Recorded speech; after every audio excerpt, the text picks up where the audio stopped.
Okay, real quick, we're back. It's Saturday. Gonna get some work done today. I've got car A up on the jack stands. Car B is sitting behind me. The goal is to get really just more of the frame tacked together. I also made a mistake. I'm gonna fix that mistake. I already noted it, at least I think I did. If I didn't, I will again. So if you look at these two uprights behind me, I actually switched them and it came out really narrow down here. Gotta do this backwards. So I'm gonna cut those off and I'm gonna put them back on the right way. And then like I said, the goal for today is just get more of the car tacked together and get it ready for the front end and the back end, the rear end, the whatever. And then from there, it'll be pedals, driver fit up, steering, and then I'm going to do the rear end after that. So like I said, the plan is to start from the front to the back. I want to have my seat in so that I know where I can put the engines. Driver fitment to me is a little bit more important than where the motor goes. I know that sounds a little stupid, but I am really tall. So on this car, on car A, where the seat and the pedals go matter more to me than having the engine a little bit more farther forward. On the other car, I'm gonna have a little bit of latitude because that's everybody else's car. Anyways, let me turn this around real quick. I'm gonna show you a mistake that I made. Okay, if you watch KJ's budget build video, he actually talks about this section of the car right here and gets into detail with it. So basically, if you take this guy off and you have this part of your chassis, the floor and everything, and with the main hood on, and you get this guy in, this is just kind of self-explanatory. It goes where it goes, and you can see the jig fits pretty well. So this is your suspension geometry jig. If you wait to put this bar in, and I don't know the numbers, sorry, and then this crossbar until you have the jig, then what? And I waited to build the jig until after I had all this in. So don't do that. Build the jig and then get it clamped into the bottom here and get it square, and then you'll know where to put this bar. And if you can see, it's rotated, and then there's also a maximum width there, and I changed mine a little bit. If you use a little wider bar, you can get this out a little bit wider, but if this were to be rotated out, these upper bars would fit better. So you can see on that side of the jig, there's about an inch where I'm off there, and on this side it's a little narrower. So I am not going to cut this out, but what I'm going to do is just make up for it with my tabs and just make them even on the upper part, knowing that this is off. So I'll take some measurements and get this in there right, and then I will I'll, like I said, I'll just make it up with the tabs and get my measurements right. But so when you do this, you put this in, then you'll know how wide these need to go, and then you'll actually know your angle forward, this angle here, by where it matches up to this guy here. So follow the master's instructions and don't do what I did. All right, I got to get back to work.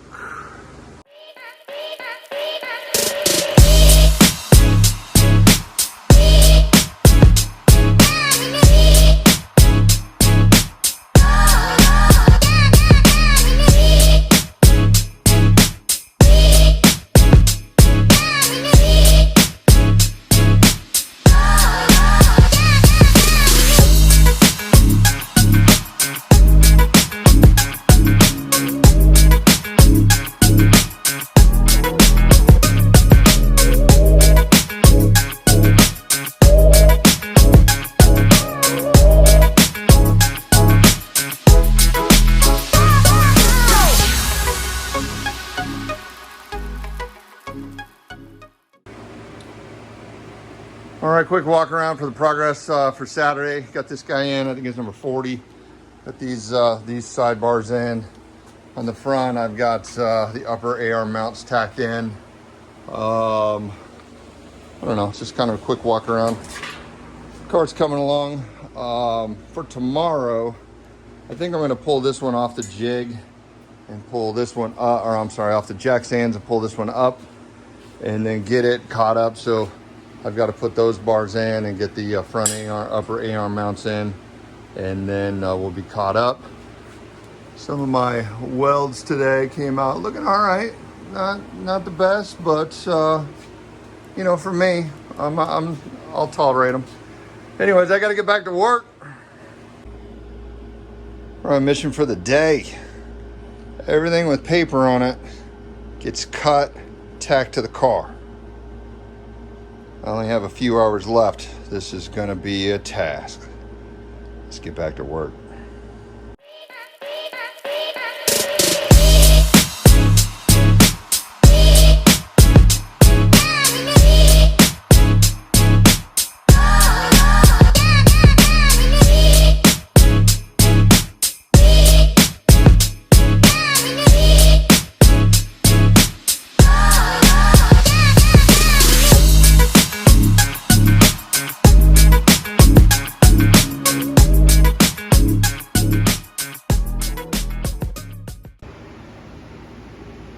Okay, quick update. I got, let's see, 1, 2, 3, 4, 5, 6, 7,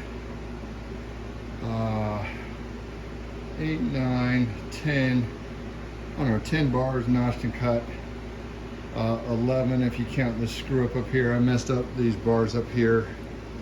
One of them, so one of them's good, but the other one I've got to recut and rebend. That sucks. So next step, let's get these all welded on, and then I'm out of cutoff wheels, so I'm going to call it a day. Back to work.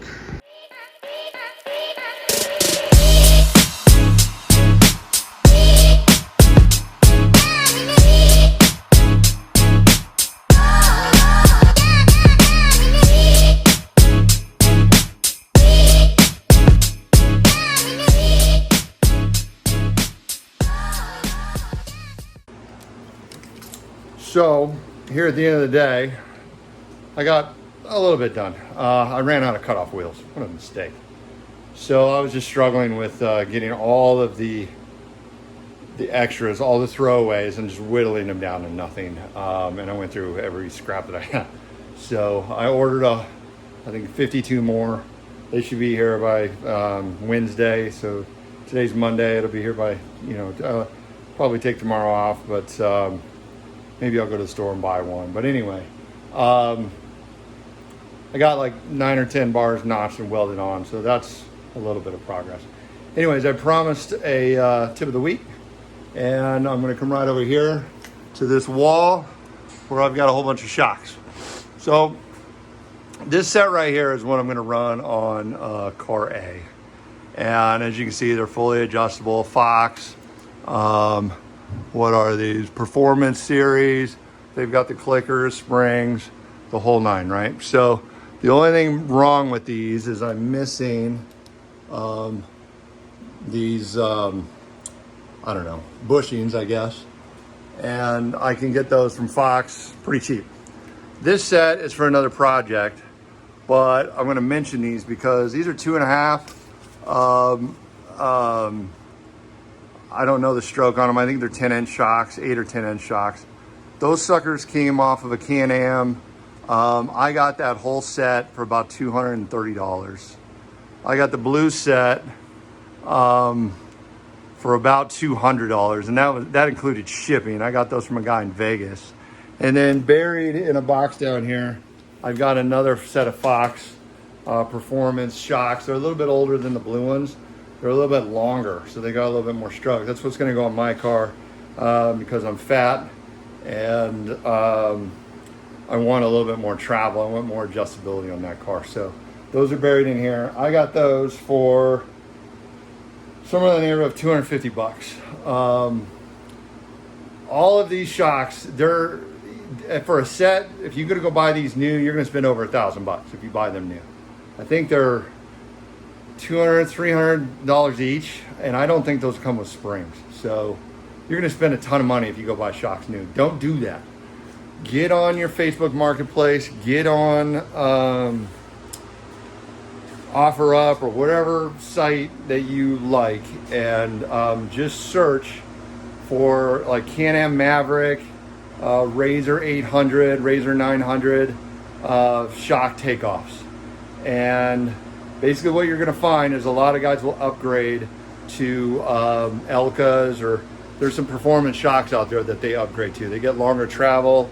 So they might stay with Fox, but they go to King, and they just get longer travel. So you can find smoking deals on these shocks. And if you saw those blue ones, those things are basically brand new. My other set, they're a little bit older, but they're going to do the job. I don't even think they need to be rebuilt. I'm just going to pull the springs off and have them powder coated, and from there they're going to look brand new. So I'm super stoked on that, but I just want to pass that along. Don't pay retail. And of course, if you go the quad route and you buy the Polaris, you get the Fox, the good Fox shocks for the rear with that if you buy the right model. Good deal, bad deal, I don't know, but like I said, don't pay retail. I'm just going to swing the camera around to show you what I did, and then I'll end this video here. So if you take a look, I got number 40 in, I got the floor bars in, I got the upper hoop braces in, I got the front dash in, this guy in, and down here, this thing was a little bit of a nightmare.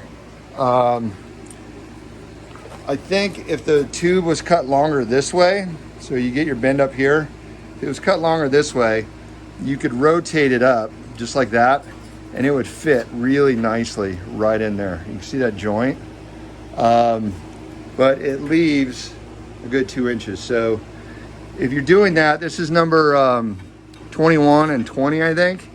Cut those a little long on the back side, and then you'll get a better fitment. So what I'm going to do with this is I'm going to leave this one like this. I screwed that one up completely, so I'm going to have to recut and rebend that, but I'm going to leave this one like this, and I'm going to get a pretty good weld here, and maybe this is even over bent a little bit, I don't know,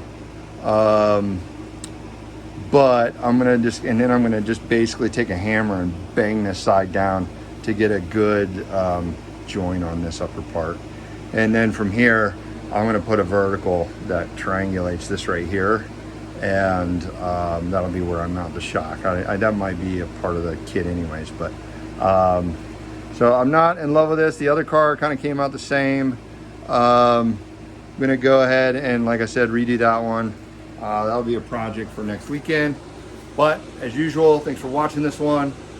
Hit like, hit subscribe, come back next week. We're going to put the front end on. I should have a steering rack. I should have a set of A-arms. Might even get the steering in. Stay tuned.